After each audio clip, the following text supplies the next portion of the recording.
Hi friends, இப்போ big பாஸ்ல இருந்த வாட்டர்மெலன் ஸ்டார் திவாகரன் அவர்கள் 2 days முன்னாடி அரெஸ்ட் ஆயிட்டாரு அப்படின்னு சொல்லி ஒரு நியூஸ் செம்ம வைரலாக போயிட்டு இருந்தது.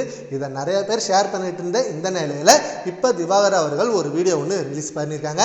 அந்த வீடியோவில் அவர் என்ன சொல்லியிருக்காருன்னா, நான் மதுரையில் அரெஸ்ட் பண்ணி அந்த சென்னை ஹைகோர்ட் என்னை கூப்பிட்டு வந்ததுக்கப்புறம் அங்கே இருந்த ஜட்ஜி விசாரிச்சாரு, என்ன நடந்துச்சு உண்மையை சொல்லுங்க அப்படின்னு சொல்றப்ப நான் நடந்த உண்மையை சொன்னேன். என் மேலே ஒன்றுமே தப்பு இல்லை, இருந்தாலும் என் மேலே பொய் வழக்கு போட்டிருக்காங்க ஐயா அப்படின்னு சொன்னப்ப அதுக்கப்புறம் அந்த வழக்கை நல்லா விசாரிச்சுட்டு எனக்கு ஜாமீன் கொடுத்து வெளில அனுப்பிட்டாங்க.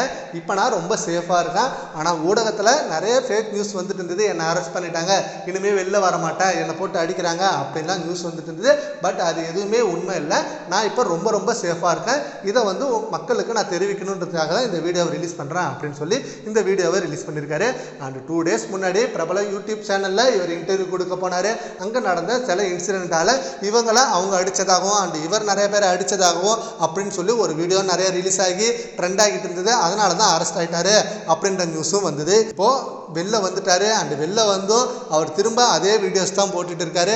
அண்டு இவர் ஃபஸ்ட்டு ஃபேமஸ் ஆனது டிக்டாக் மூலமாக தான். அண்டு டிக்டாக் மூலமாக ஃபேமஸ் ஆனது மட்டும் இல்லாமல் பிக் பாஸ்லேயும் இவர் உள்ளே வந்தார். அண்டு பிக் பாஸ் உள்ளே வந்ததுக்கப்புறம் இவரோட செய்கை நிறைய பேருக்கு இரிட்டேட் ஆனிச்சு. இவர் இன்னும் திருந்தவே இல்லை. பிக் பாஸ் அப்படின்ற ஒரு நிகழ்ச்சி ஒருத்தவங்களை பிரபலமாக வைக்கிறது அண்டு அவங்களோட வாழ்க்கையை மாற்றி விடும். ஆனால் இவர் அவரோட வாழ்க்கையை மாற்றுறதுக்கான வழியை பார்க்காம அங்கே போய் அவரோட தற்பெருமையை பேசுகிறாரு, திமிராகவே இருக்காரு. அண்டு இவர் லைஃப்பில் ஜெயிக்க மாட்டார் அப்படின்லாம் சொன்னாங்க. அண்ட் இப்போ வரைக்கும் அதே மாற்றத்தை எடுக்காமல் அதே போலவே செஞ்சுட்டு இருக்காரு. அண்ட் இதனால் நிறைய எதிர்ப்புகள் அவருக்கு வந்துக்கிட்டு இருக்கு. அண்ட் அது மட்டும் இல்லாமல் இவர் ரீசெண்ட் வீடியோஸில் சிஎம் விஜய் சார், நான் உங்களோட ஃபேன் இல்லை, நானும் சிஎம் ஆகிடுவேன், எனக்கும் அந்த தகுதி இருக்குது அப்படின்னு சொல்லி சிஎம் விஜய் பற்றியே நிறைய இஷ்யூ பேசிட்டு இருக்காரு.